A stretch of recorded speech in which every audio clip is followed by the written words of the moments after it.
Hello, everyone. It is Thursday, December 7, 2023, and welcome to another episode of Flossmas. I am so glad to see you again today. You'll notice that you're getting me without my dried hair, without kind of work clothes on. I got my booster yesterday, and as I thought might happen, I'm feeling a little bit today. Not awful, just and that is a technical term, so I'm going to wind up taking a slow day today so I can get back to things tomorrow. But in the meantime, I wanted to come and spend a little bit of time with you all and talk about stitching. And just to give you a preview, today is like all Advent. Everything is Advent. Even the extra things are Advent related. So why don't we just jump in and get started with that?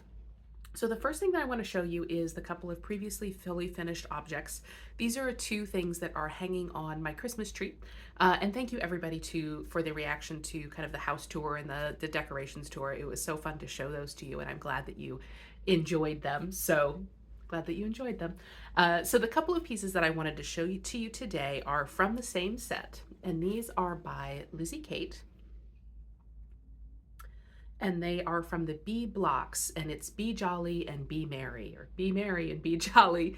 And originally they were intended to be finished as kind of the style where you wrap around a styrofoam block and you kind of pin it and decorate it. And I just thought that they were really cute and wanted to turn them into a couple of little ornaments. And as you can see, it comes with the red and green fabric in it, and so I didn't have to pull that. I did use the called for DMC, and one of the things I really love about these two pieces, they're some of my favorites because they have both the traditional Christmas colors and they have some of the more modern or kind of slightly different take on it. So they have the pink in it, they have that kind of bright lime green, and I feel like they go so well together. And I was so pleased when I was able to get this pink dot fabric because I thought it went so well, and then this little ribbon, which is just a teeny tiny little ribbon here. And I thought that green and red ribbon was just such a wonderful accent to it. So, and then I finished them with baker's twine because again, it just matched, and then I finished them as tiny pillows. You'll notice that this one has a little bit of a decorative baker's twine and this one does not. That is because when I was finishing up, I clipped this one with my scissors, and so it was completely sealed up at that point, and I just said, okay, then I'll just make it decorative, and used a couple of square knots and turned it into that. So I thought it worked. Excuse me, it turned out really well in the end. But those are, as I said, just a couple of my favorite pieces that I have on my tree, and that's from LizzieKate. The pieces that I want to show you that I am hoping to stitch in the future are from Veronique Enginger. She's a French designer that I've talked about in the past. And this is a book that has been republished in English, and you can get it readily on Amazon, which is where I got it, as well as I think a few other places. But it is the Magic of Christmas to cross stitch. And there is a whole wealth of Christmas designs in here. She is known really for kind of a retro style to her stitching, and you'll see a little bit of that as we go through some of the pieces, but really one of my favorite designers. So a couple of the pieces that I would like to stitch out of this book, there are actually a lot, but a couple of them that I would like to stitch are the cover image. As you can see, that Christmas tree that is made up of all of the different treats that you would find at Christmas time. And so that one's going to be the bigger project that I stitch out of this book. And you may have noticed that there's also a very small little advent calendar there. And so with each of the designs, it actually, you can stitch them all together or you can stitch them as individual pieces. And in the end, you wind up with a full advent calendar. This is actually the one that I was, in my very ambitious moments, was what I was going to be stitching for Flossmas this year, but I decided that I just didn't have time to take care of that this year. So it's on the, probably will be taken care of next year. But the reason that I decided I didn't quite have time is I'm going to be making a number of changes to the design. So as you'll see, many of them are just kind of outlines, very simplified versions of pictures from the book. And what I'm going to do is I'm actually going to use the full version of them. And so, for example, with the tree image, the advent calendar for that day is a very kind of backstitch, simplified version of one of the treats that's in the tree. And I'm going to stitch the borders just as they are, but rather than stitching the back stitched version, I will stitch the actual cupcake. And so I'm going to do that for each of the kind of more simplified versions. So it is going to take a little bit of work to figure out what will fit and how I need to take care of that. And I just didn't get to it this year. So that is something that I'm looking forward to next year and is pretty much probably the top of my list for Advent stitching to do in the future. And speaking of Advent, of course, I have a piece that I am stitching for this year, which is not nearly so ambitious.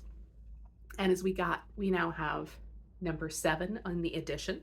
And as you can see, it's just a very small little toadstool.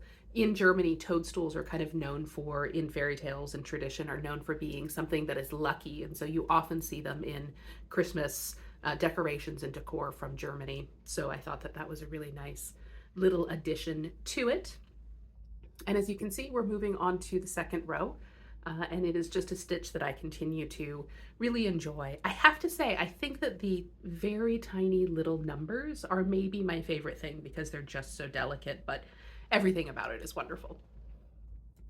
And then the next couple of things to show you are, of course, the Advent calendars that we're opening up together every day. So the first one is from Historical Sampler Company, day 7. And apparently the sun is coming in to say, don't you want to enjoy this video with us? Oh, okay. All right, we got a strand of B5200, which is always a really great one. I often choose to switch out regular white for B5200 in pieces, so this is always one that is good to have in my collection. And then from Tom and Lily Creations, we also have our thread calendar. And a couple of extra things it looks like.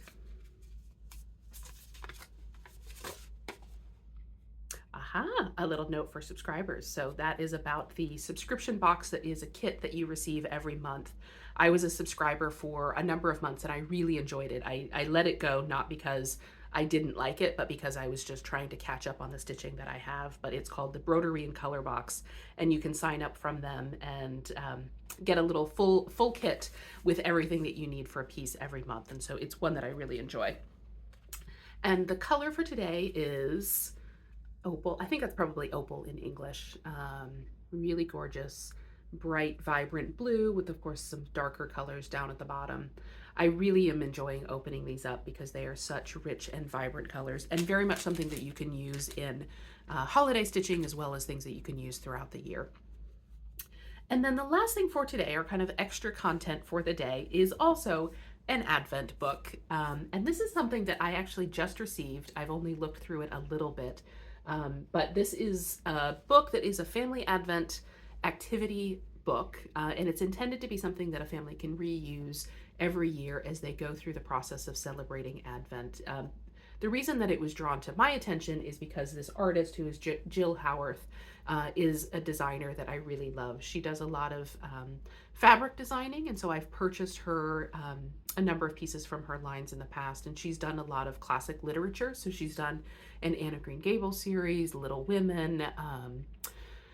She's also done Alice in Wonderland, Peter Pan, and so if you're interested in those kind of classic young adult literature books, she often has fabric lines that are related to it, and so I've been following her through that, and this is what was brought to my attention because of it, and she's the illustrator of this book.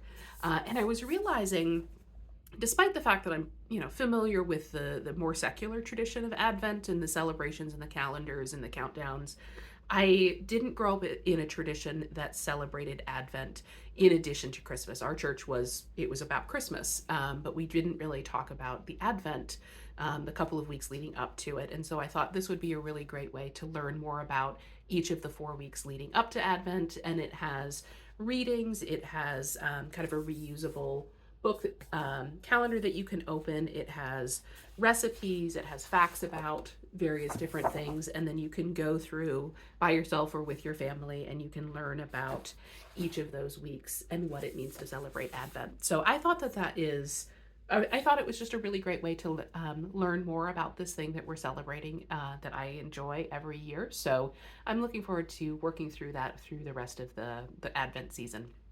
So with that, I will close for today. It is wonderful to be with you, and I will see you all again tomorrow. Bye, everybody.